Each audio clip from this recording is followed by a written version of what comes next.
दोस्तों, आज मैं आपके लिए बहुत ही महत्वपूर्ण वीडियो लेके आया हूँ।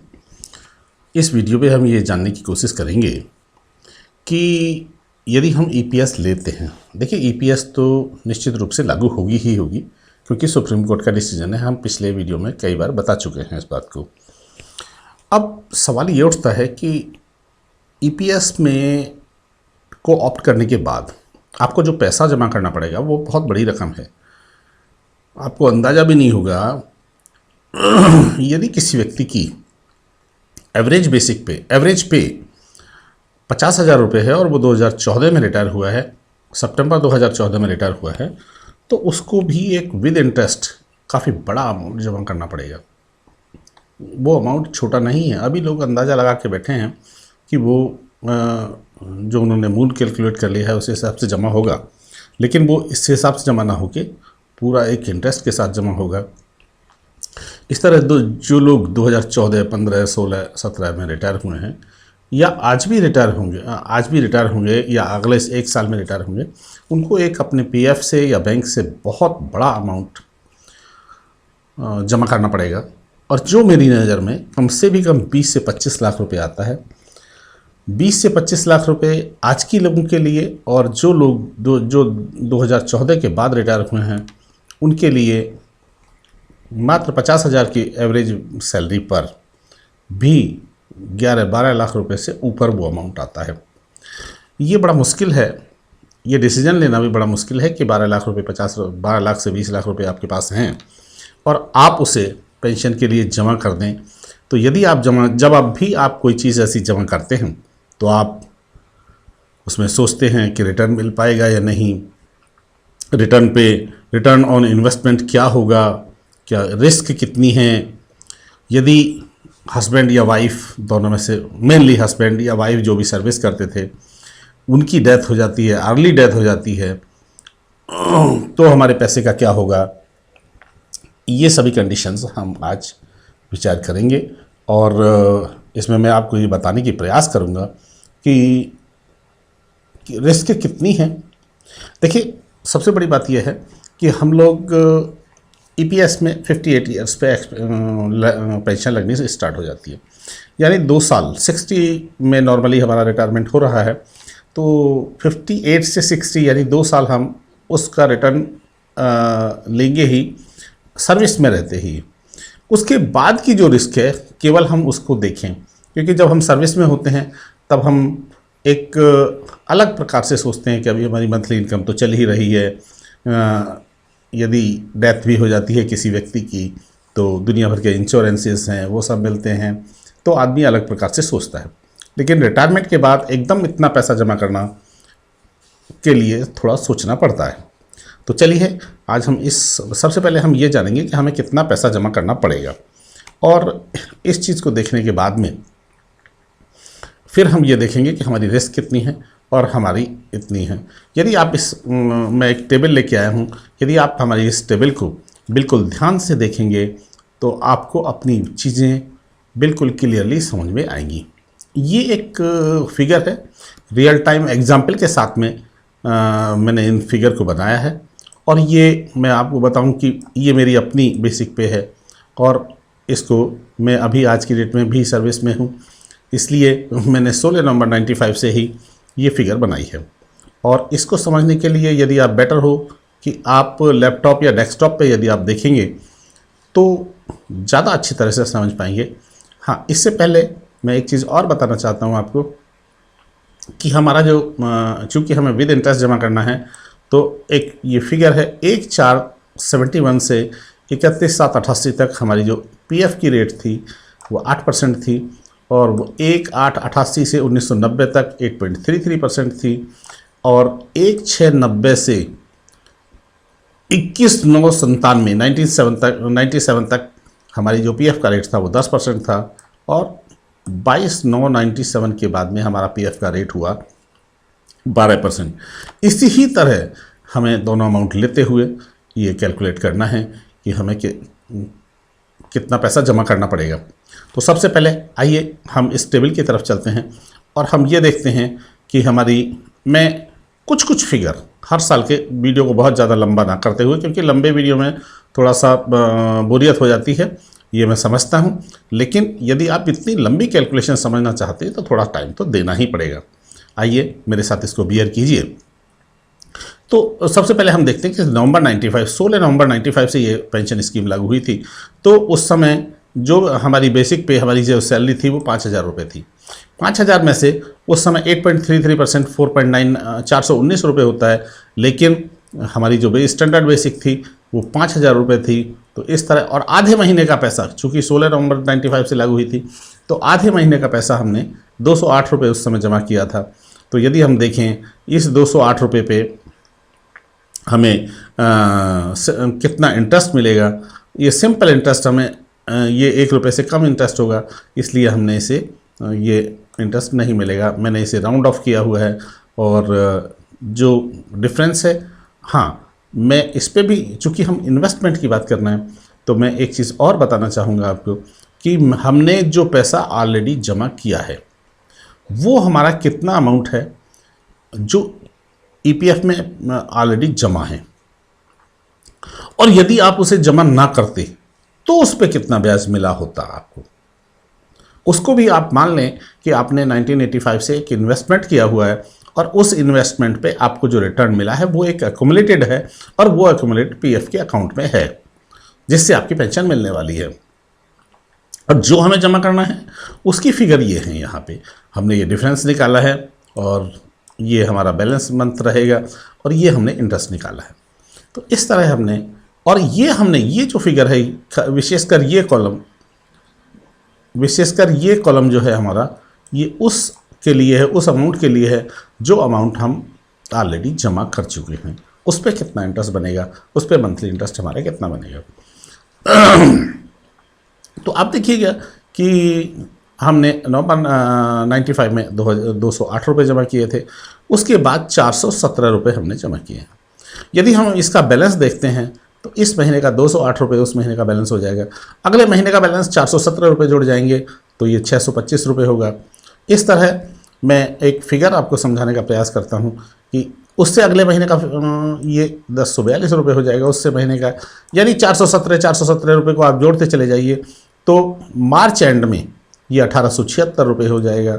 लेकिन इस 1876 रुपये में ये ब्याज भी जुड़ेगा, और जब हम इन सब को जोड़ेंगे तो ये हमारी 2343 रुपये की फिगर आएगी। 2343 रुपये हमारे अप्रैल में हो जाएंगे, और अप्रैल में ये ब्याज भी जुड़ेगा। जो हम ब्याज मंथली कैलकुलेशन करेंगे, ब्याज मंथली कैलकुलेट होता है, इस 625 पे इस महीने के लिए कैलकुलेट होगा, इस पे 1042 पे इस महीने के लिए कैलकुलेट होगा, 1876 पे मार्च में इस महीने के लिए कैलकुलेट होगा, और फिर जो अप्रैल का ओपनिंग बैलेंस होगा, जो अप्रैल में जिसमें ब्याज मिलेगा, ये सारे को जोड़ दिया जाएगा, तो 2343 रुपये हमारे बनेंगे अप्रैल के स्टार्टिंग में। फिर इस पे ब्याज जो होगा वो 23 रुपये होगा। इस तरह हम करते हुए ये ब्याज निकालेंगे। ये तो वो फिगर हुई जो आप ऑलरेडी जमा कर चुके हैं। अब इसी तरह हम देखेंगे कि एक फिगर ये है कि जिसमें जो हमें जमा करना है अभी हर महीने, ये हमें उस समय, उस दौरान मेरी बेसिक के हिसाब से ये 30 रुपये, 45 रुपये, और इस तरह इतना अमाउंट मुझे हर महीने जमा करना पड़ेगा, हर महीने का ब्याज। इस पर जो मेरा डिफरेंस है ये हर महीने का बैलेंस हो जाएगा, और इस पे हर महीने का मुझे ब्याज भी देना पड़ेगा, जो 1 रुपये, 2 रुपये, 3 रुपये होता है। तो इस तरह यदि मैं केवल अब 90 अप्रैल की ही बात करूं, या 95, 96 मार्च तक की बात करूं, तो 324 रुपये मुझे जमा करने पड़ेंगे, और उस पे जो ब्याज होगा ये सब ब्याज जुड़ के अप्रैल में जुड़ जाएगा, जो 377 अप्रैल की स्टार्टिंग हो जाएगी।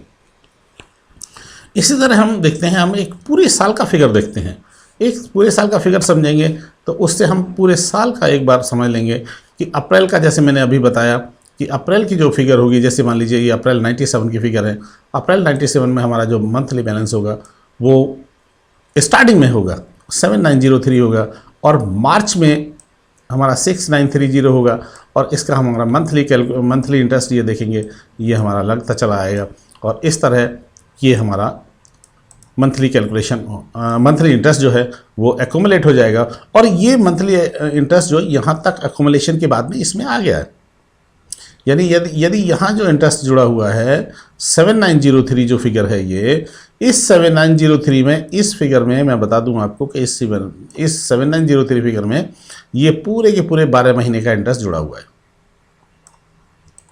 तो ये वो अमाउंट हुआ जो 7903 जो हम जमा कर चुके हैं ऑलरेडी ईपीएफ के अंदर। अब हम देखेंगे, इसी प्रकार से हम देखेंगे कि जो पैसा हमें जमा करना है वो भी हमें मंथली, पिछले में जैसे हमने मार्च 96 का देखा, वो हमारा 324 रुपये था। उसके बाद ये अमाउंट हर महीने जुड़ते हुए अप्रैल 97, मार्च 97 की लेते हैं पहले, 1682 रुपये हो गया। अब हम इस 1682 रुपये में मंथली बैलेंस मंथली जुड़ता चला जाएगा।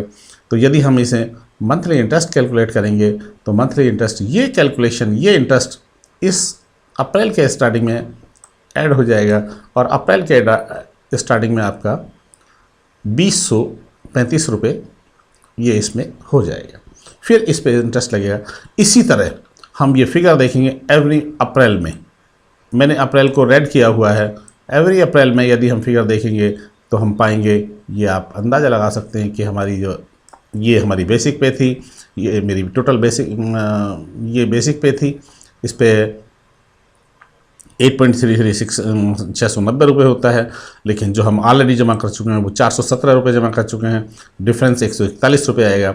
हमने जो 417 जमा किए हैं, देखिए उस पर हमारा यदि ये बैलेंस और इस पर इंटरेस्ट हम जोड़ते, हमारा टोटल अमाउंट जोड़ते तो 1441 रुपये होता है। इसी तरह जो हमें देना पड़ेगा वो भी टोटल अमाउंट हमारा 5664 रुपये होता है अप्रैल 98 में। अब हम चलते हैं अगली अप्रैल 99। इसी तरह हम अप्रैल 97 की फिगर देखेंगे तो इस तरह ये जो हमें ये फिगर होंगी अप्रैल 99 की, कि हमें 11,536 रुपये जमा करने पड़ेंगे।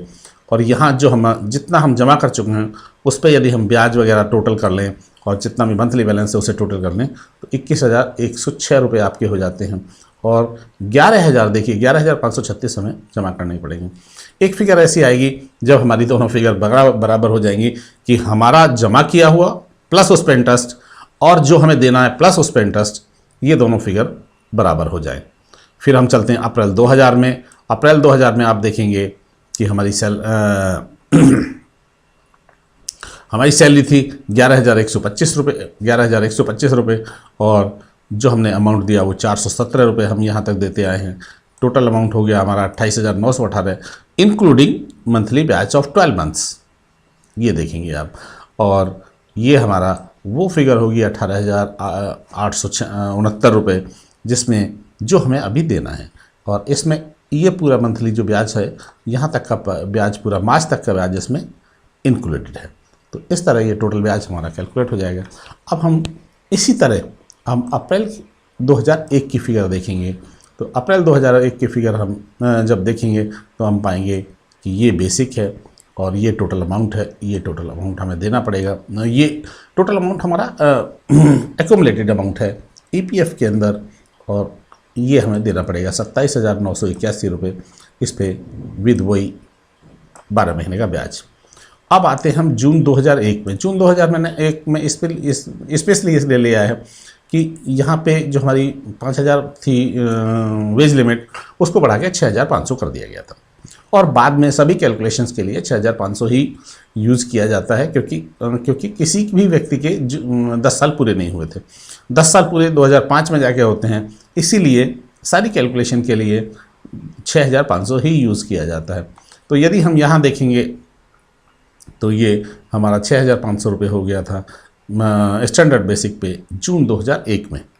अब हम अप्रैल में जाएंगे तो अप्रैल में भी हमारी यही इस तरह हम कैलकुलेट कर सकते हैं कि ये हमारी बेसिक थी, बेसिक प्लस डी था 13,000 समथिंग और 65,000 पे हमें 541 रुपये जमा करने थे। तो इस तरह ये अप्रैल 2001 में जाके हमारा टोटल अमाउंट हो जाता है लगभग 47,500 समथिंग और इसमें ये ब्याज हमारा शामिल है 12 महीने का पूरा। इस तरह यहाँ 37,100 हो जाते हैं। तो यदि आपने अब हम एक फिगर देखेंगे कि एक लगभग यहाँ अप्रैल 2004 ले लेते हैं। अप्रैल 2004 ये पूरी फिगर हालांकि कैलकुलेटेड है, आप इसे नोट भी कर सकते हैं। देखिए धीरे धीरे हम इसको आगे बढ़ा रहे हैं, इसलिए यदि आप एक एक महीने की फिगर इसी वीडियो से देखना चाहें तो आप देख सकते हैं। ये टोटल 100% वैलिड कैलकुलेशन है, जो जहाँ तक मैं समझ रहा हूँ। हालांकि कोई गलती हो सकती है इसमें, यदि कोई त्रुटि होती है तो आप उसे ढूंढने का प्रयास कीजिएगा। मैंने इसे कोशिश की है कि 100% इसमें गलती ना हो। तो अप्रैल 2003 में भी ये हमारा इस तरह हमारी ये 13,820 बेसिक थी और हमारा टोटल अमाउंट हो जाता है 58,836। अब आप सोच रहे होंगे कि बेटर है कि हम इसको डायरेक्ट नीचे ले चलें। तो अप्रैल 2005 में हमारी जो बेसिक थी वो 15,876 थी और इस तरह हमारी जो है 75,840 रुपये हमारी ये बेसिक थी। तो इस तरह हम इसको देख सकते हैं कि इस तरह अप्रैल 2006 में हमारी जो बेसिक थी वो हम देखेंगे कि 17,000 लगभग 17,000 हमारी टोटल वेज था और यहाँ पे आके हमारा जो एक्यूमुलेटेड टाइम हो जाता है वो 98,687 एंड 92,000 हमारा जो टोटल अमाउंट है वो हमें जमा करना पड़ेगा। तो 92,507 समथिंग ये अमाउंट हमने इसे जमा करना पड़ेगा। इसी तरह हम ईयरली अप्रैल 07, 8, अप्रैल 9 ये इस तरह हम सारी फिगर्स देख सकते हैं कि हमारा टोटल अमाउंट कितना हो जाता है। अब हम ज़्यादा समय ना लेते हुए सीधे इस पे एक एक साल का देख लेते हैं केवल।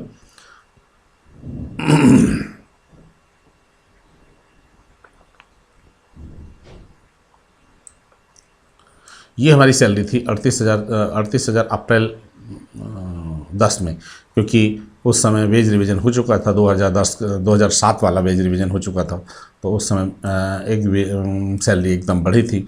तो 38,000 हमारी बेसिक थी, वो सैलरी थी और 167,387 ये अमाउंट वो अमाउंट है जो हमारा ईपीएफ में होना चाहिए।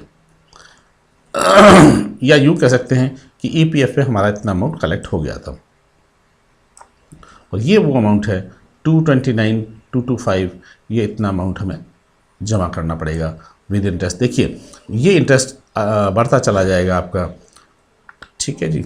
इस तरह अप्रैल 11 में जो हमारी फिगर होगी वो ये फिगर होगी। इस तरह 198 नंबर पे हम देखेंगे कि हमने अप्रैल 12 की फ़िगर ली है और अप्रैल 12 में ये वाली फ़िगर आती है, यानी 2,12,481 रुपये हमारे इकट्ठे हो जाते हैं और इधर 3,51,107 रुपये हो जाते हैं। इस तरह हम यदि टोटल अमाउंट देखें, अब हम समझते हैं कि एक फॉर्मूला है, एक सिस्टम है जो आपको समझ में आ गया होगा। हम इसे हर एक अप्रैल का एवरी अप्रैल का देख रहे हैं, एवरी अप्रैल का ये अमाउंट हमारा हो जाएगा यहाँ पे। और इस तरह अप्रैल 16 और अब हम लास्ट में चलते हैं मेरी कैलकुलेशन के लास्ट में, लेकिन हम 2023 का फाइनली देखेंगे। 2022 का देख लेते हैं। अप्रैल 22 में मेरी बेसिक है, टोटल वेज है हमारी बेसिक है 1,08,130 और टोटल वेज है 1,40,569। इस पे जो हमारा अमाउंट 8.33% है। 8.33% जो कटना चाहिए था वो 11,709 रुपये कटना चाहिए था, लेकिन इस 11,709 में यदि आप देखेंगे कि चूँकि बेसिक पे आपकी 15,000 थी तो 1,250 रुपये हम जमा कर चुके हैं। इस तरह हमें 1,250 रुपये हम जमा कर चुके हैं, तो हमारा जो टोटल एक्यूमुलेटेड अमाउंट हुआ ईपीएफ के अंदर वो 6,74,161 रुपये हुआ। इतना अमाउंट, ये भी एक बड़ा अमाउंट है, क्योंकि हमें पता नहीं लगता, हम 95 से जमा करते आ रहे हैं भले ही एक छोटी रकम जमा करते आ रहे हैं तो उस पर रिकरिंग इंटरेस्ट के साथ में यदि आप देखेंगे तो ये बहुत बड़ा अमाउंट हो जाता है। और ये जो हमारा जमा करने वाला अमाउंट है 18,89,537 रुपीज़ होता है। यहाँ देखिए मंथली ब्याज भी काफ़ी ज़्यादा होगा, 12,754 रुपये, हज़ार सॉरी 12 लाख नहीं, 12,754 रुपये मंथली ब्याज इतने बड़े अमाउंट पे आ रहा है जो हमें जमा करना है EPFO में। अब यदि हम इसे अप्रैल 23 तक लेके जाते हैं, जो कि अभी आया नहीं है, अप्रैल 23 तक लेके जाते हैं तो 1250 अभी भी हमारे कट रहे हैं, ये 1250 अभी भी हमारे कट रहे हैं, 1250 रुपये नहीं कटेंगे। और हमारी बेसिक पे हर महीने का जब हम डिफरेंस निकालते हैं तो ये हमारा टोटल अमाउंट हो जाएगा अप्रैल 2023 में। एवरेज बेसिक हमारे बेसिक मतलब वेज हो जाएगा हमारा ये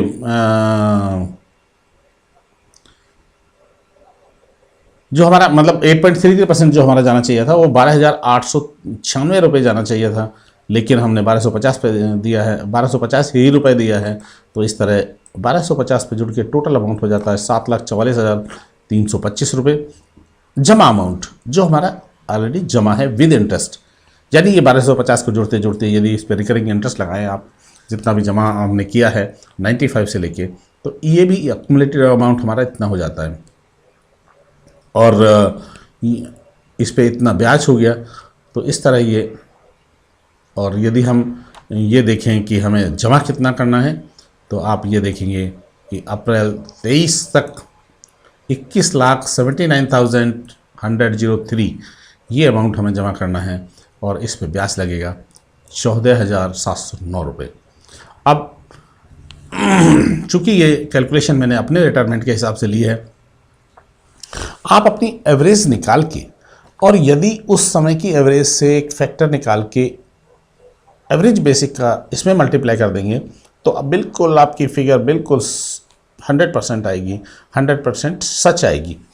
जैसे अब हमें क्या करना है कि इसमें हमने जो हमारी फिगर है, इसमें हमें जो हम 1500 पे दे रहे हैं, 15,000 पे दे रहे हैं, ये अभी मई और जून का और कटेगा, चूँकि हमारा जून में रिटायरमेंट है।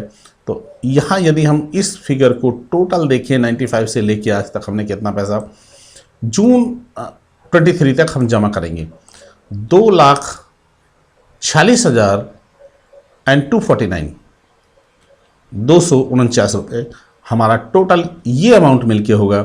लेकिन इस पे जो इंटरेस्ट हमें मिलेगा, चूँकि ये मिलने वाला अमाउंट है, मिलने वाला अमाउंट मतलब मिलेगा, हमें कोई पर्टिकुलरली कोई दे नहीं रहा है जिसके बदले हमें पेंशन मिलेगी, जो हमारे अकाउंट में टोटल एक्युमुलेटेड अमाउंट है, मैं उसकी बात कर रहा हूँ।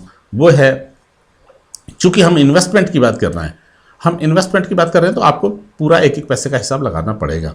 हमारा जो टोटल इन्वेस्टमेंट हुआ, हम ये कह सकते हैं कि जून 2023 तक 7,61,923 रुपये मेरे जमा हो जाएंगे EPF में, जिसमें से 7,40,000 ये 7,40,000 मेरा ओरिजिनल मूल अमाउंट होगा एंड 5,15,674 रुपये ये मेरा इंटरेस्ट होगा।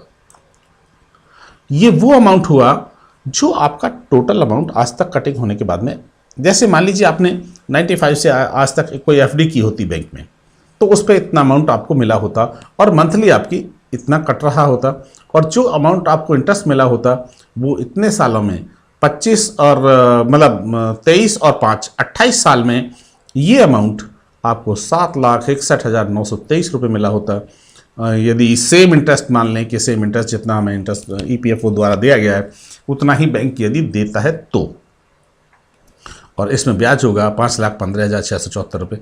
अब हम ये देखते हैं, ये फिगर मैं समझता हूँ आपको क्लियर हो गई होगी कि हमने एक इन्वेस्टमेंट के पॉइंट ऑफ व्यू से ये लगाया है कि हमारा जो पैसा हमने आज तक EPFO को दिया है उस पर कितना इंटरेस्ट हमें मिलता है और वो टोटल अमाउंट कितना है, ये भी देखना जरूरी है जब आप इन्वेस्टमेंट की बात करेंगे। तो अब हम उस अमाउंट को देखते हैं जो अमाउंट हमें टोटल जमा करना पड़ेगा। तो मैंने मंथली बेसिस पे आपको बताया कि आपको हर महीने, यदि आप ईयर वाइज देखें तो ये ईयर वाइज ब्याज जुड़ता चला जाएगा। ईयर वाइज आपका जितना भी इंटरेस्ट होता है वो मंथ वाइज जुड़ता चला जाएगा और ईयरली वाइज उसमें ये आपका मूल में जुड़ जाता है हर मार्च के एंड में। मार्च के एंड में मतलब अप्रैल के स्टार्टिंग में। तो इस तरह ये हमारा टोटल हमें अप्रैल तक 21,79,103 जमा करना पड़ेगा और इस पे जो मंथली इंटरेस्ट हमारा लगेगा वो 14,000 लगभग 14,788 लग रहा है। अब आपको यहाँ पे इसमें हमें ये जो हमारा मूल अमाउंट है इस अमाउंट में हमें वो इंटरेस्ट भी देना पड़ेगा इन 3 महीने का। देखिए जुड़ के ये अमाउंट आता है लास्ट जून में, लेकिन मुझे 3 महीने का इंटरेस्ट चूँकि हम हर बार एक्यूमुलेटेड करने पड़ रहे हैं तो ये एक्यूमुलेटेड इंटरेस्ट भी तो आपको देना पड़ेगा। लेकिन जून में आपको इंटरेस्ट मिलेगा भी जून में ही, भले हम जून में रिटायर हो रहे हैं तो जून में पिछले सारे अमाउंट पे हमें इंटरेस्ट मिलेगा। इसलिए वो इंटरेस्ट आपका इसमें यदि 30 जून तक हमें जमा करना पड़े तो हमें 22,46,758 रुपये हमें जमा करने पड़ेंगे विद इंटरेस्ट। तो यानी 22,46,758 रुपये हमें इतना बड़ी रकम अभी हमें जमा करनी पड़ेगी। इसीलिए मैंने ये बात की कि जब हम इन्वेस्टमेंट की बात करते हैं हमें ये सोचने को मजबूर होना पड़ता है कि इतनी बड़ी रकम यदि हम जमा कर देते हैं, कहीं से अरेंज करके भी जमा कर देते हैं, तो इस पर क्या स्थिति बनेगी, हम कितना इंटरेस्ट रिटर्न इस पर मिल पाएगा या नहीं मिल पाएगा।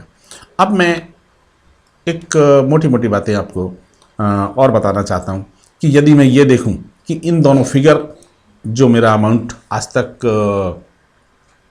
विद इंटरेस्ट जमा हुआ है ईपीएफओ में और जो मैं जमा करूँगा विद इंटरेस्ट ये भी मैं जमा करूँगा, तो इस तरह मुझे मेरा टोटल ईपीएफओ के अंदर 30,08,681 रुपये मेरा ईपीएफओ के अंदर एक एक पैसे का हिसाब लगाने के बाद में मेरा जमा हो जाएगा।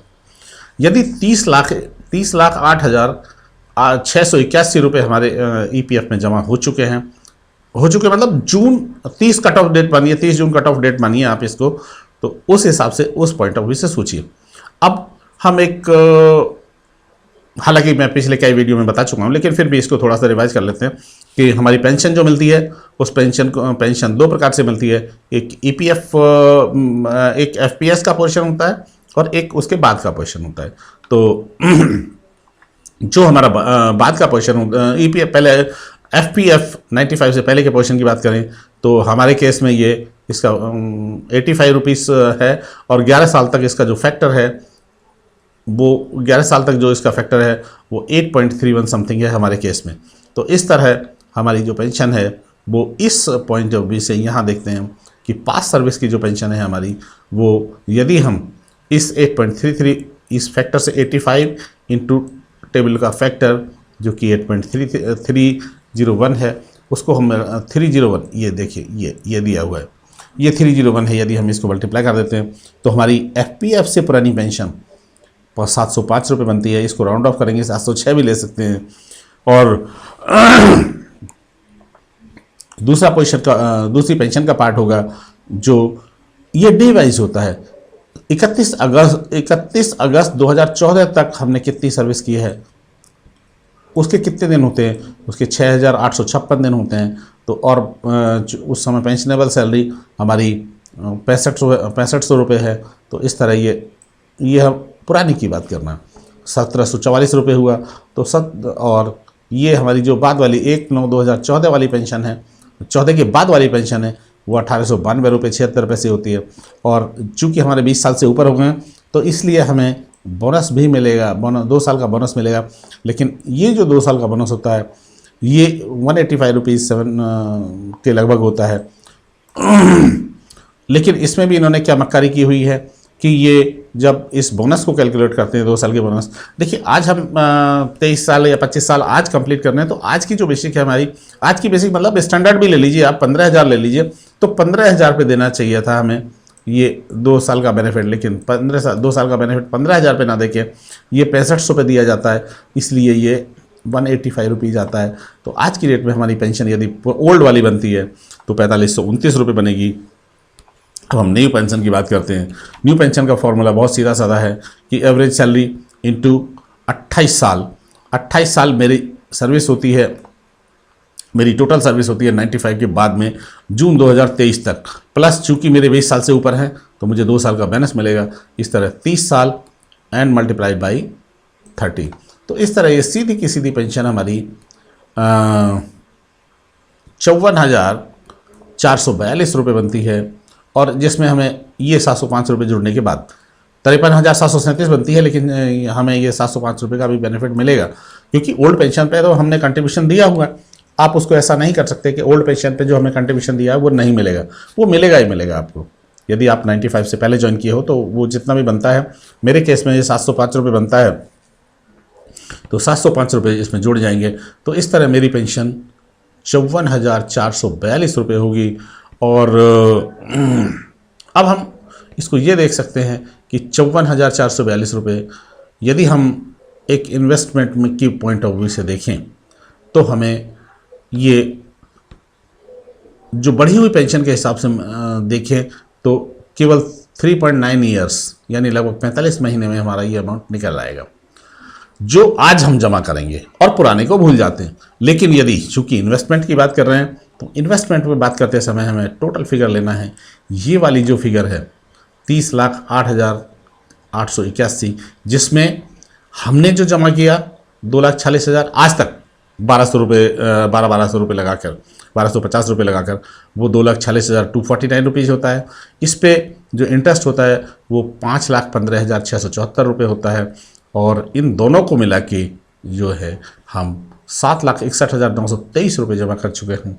और यदि 7,61,923 को हम आज हमें जो 30 जून तक जो हमें पैसा जमा करना पड़ेगा, ये वाला पैसा 22,40,758 रुपये, इसको हम इसमें जमा कर जोड़ लेते हैं तो ये 30,08,861 रुपये होता है।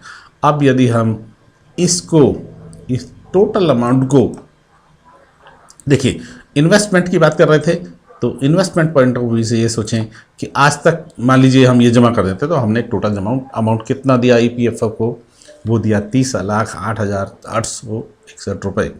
और इसको यदि हमें जो पेंशन मिलेगी उससे डिवाइड कर देते हैं तो हमारा 55 मंथ में ये 30,08,681 रुपये 55 मंथ में हमें रिटर्न मिल जाएगा।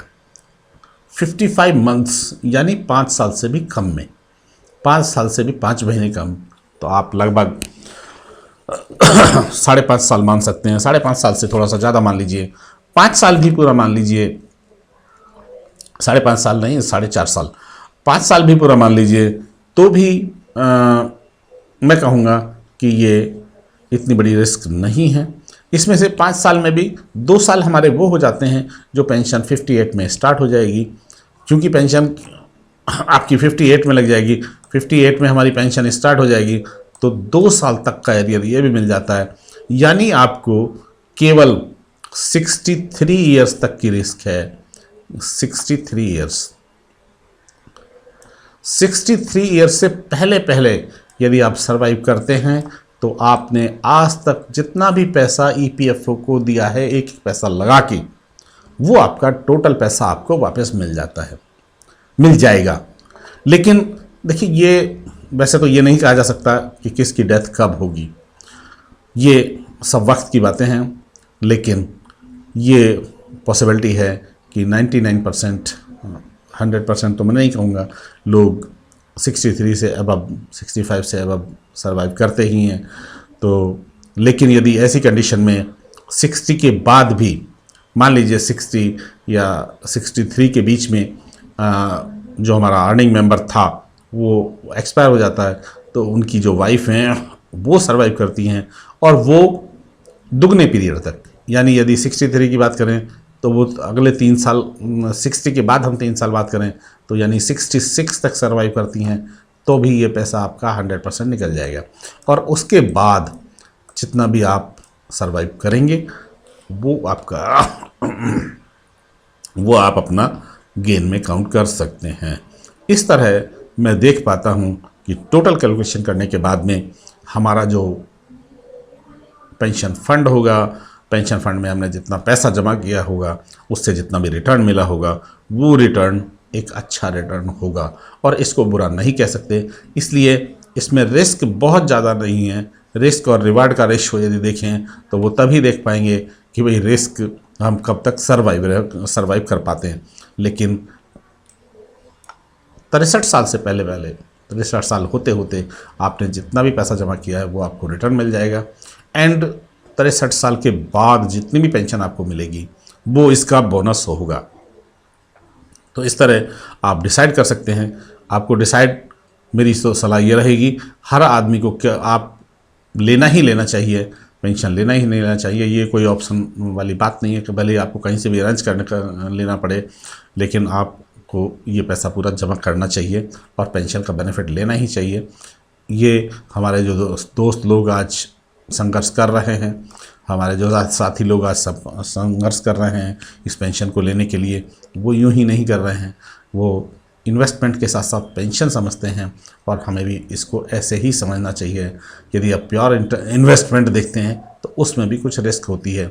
हमारा बैंक में भी हम पैसा रखते हैं तो बैंक यदि कल को डूब जाता है तो भी हमें मैक्सिमम 5 लाख रुपए मिलते हैं। तो इसलिए रिस्क तो हर जगह है, यहाँ लेकिन रिस्क बहुत कम है। आप इस रिस्क को बहुत ईजिली बियर कर सकते हैं। इसलिए मेरी सलाह ये रहेगी कि आप जिस तरह मैंने बताया कि ये 63 साल से पहले बल्कि 5 महीने पहले आप जो आपको पूरा जितना भी पैसा जमा हुआ विद इंटरेस्ट, किसी भी व्यक्ति ने आज तक ये नहीं सोचा होगा कि हम कितना पैसा जमा कर चुके हैं तो उस पैसे पे हमें क्या रिटर्न मिला होगा या वो भी हमारा पैसा था। तो ये मैंने कैलकुलेट करके बताया आपको और ये बताया कि टोटल अमाउंट हमारा कितना जाएगा। आप इसको, हाँ मैं आपको एक तरीका बताता हूँ कि यदि आपको अपनी कैलकुलेट करना है तो आप कैसे कैलकुलेट कर सकते हैं। आप मान लीजिए मेरी एवरेज बेसिक जो आती है वो 1,25,000, 60 महीने की 1,25,387 रुपये है। आप भी जिस दिन रिटायर हुए हैं, किसी भी दिन 2014, 15, 16, 17, 18, 19, आप जब भी रिटायर हुए हैं आप अपनी रिटायरमेंट देख लीजिए और उससे पहले 5 साल की एवरेज सैलरी निकाल लीजिए। मान लीजिए आपकी सैलरी, मैं एक एग्जाम्पल के साथ बता देता हूं, मान लीजिए आपकी सैलरी 95,000 आई। मान लीजिए 95,000 आपकी एवरेज सैलरी आई तो आपको क्या करना चाहिए कि ये 95,000 मान लो आपकी एवरेज सैलरी है, मेरी 1,25,387 है, 1,25,387 और 95,000 इनका एक फैक्टर निकाल लीजिए। ठीक है, इसमें इसको डिवाइड कर दीजिए तो एक फैक्टर आ जाएगा। आप उसी प्रकार से 95,000 पे आप जितनी बेसिक आपकी फैक्टर के हिसाब से जितनी बेसिक आपका कम है तो आप इसमें 30,000 में, टोटल 30,000 में उतना अमाउंट कम कर दीजिए। तो उसी फैक्टर से इसको मल्टीप्लाई कर दीजिए जो फैक्टर यहाँ आए तो आपका एग्जैक्ट अमाउंट वो आ सकता है, क्योंकि इसमें हमने एग्जैक्ट एक एक चीज़ कैलकुलेट करने के लिए एक एक चीज़ ली हुई है। और यदि आप, ये तो आ जाएगा आपका टोटल अमाउंट, और यदि आपको केवल ये देखना है कि कितना पैसा जमा करना है आपको तो भी वो आप ऐसे निकाल सकते हैं कि जैसे आपकी एवरेज मान लो 95 है, जैसे मैंने बताया एवरेज आपकी 95 है, तो आप बिल्कुल सिंपल वे में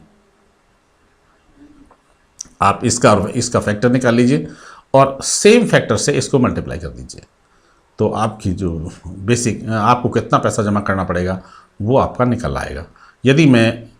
यदि कोई मुझे 5 साल की बेसिक बता दे, एवरेज बेसिक बता दे, तो मैं इमीडिएट उसको ये बता सकता हूँ कि उसका पैसा कितना होगा, उसको पैसा कितना जमा करना पड़ेगा। ठीक है सर, तो मैं समझता हूँ कि आपको कितना पैसा जमा करना पड़ेगा विद इंटरेस्ट, ये आपका क्लियर हो गया होगा। और इस तरह आप अपनी तैयारी करिए। मैं इसके बाद एक कैलकुलेशन और लेके आ रहा हूँ आपके लिए, जिसमें मंथ एवरेज खुद लेके आऊँगा मैं। यदि कोई व्यक्ति 2014 में रिटायर हुआ है, 2015, 16, 17 में रिटायर हुआ है, तो उसको कितना पैसा देना पड़ेगा, और ये बहुत ही जल्दी अगले 2-3 दिन के अंदर ही हम लेके आएंगे। तब तक के लिए आपको शुभ रात्रि। बहुत बहुत धन्यवाद आपका। आप इसे इन्वेस्टमेंट और पेंशन दोनों का एक मिला जुला रूप समझिए, लेकिन फिर भी ये बहुत बेटर है और आपको लेना ही चाहिए। ठीक है, बहुत से लोग YouTube पर ये ज्ञान दे रहे हैं कि इसमें नुकसान है, इसको नहीं लेना चाहिए, उनको आप भूल जाइए। आपने खुद इतनी लंबी सर्विस की है, हम सब पढ़े लिखे लोग हैं, हम ये समझ सकते हैं कि क्या हमारा अच्छा है और क्या बुरा है। ठीक है सर, इन्हीं बातों के साथ आपका बहुत बहुत धन्यवाद। मैं आपसे फिर एक निवेदन करूंगा कि आप इस चैनल को सब्सक्राइब जरूर कर लें। यदि आप सब्सक्राइब करेंगे तो ऐसी ही इन्फॉर्मेशन आपके पास में उसके बाद नोटिस पहुंचते रहेंगे और हमें आपका प्यार मिलता रहेगा। आपका सब्सक्रिप्शन ही हमारा प्यार है, हम आपसे कुछ और नहीं ले रहे हैं। केवल आप सब्सक्राइब कीजिए, लाइक कर दीजिए, एक कमेंट कर दीजिए, यही तो है।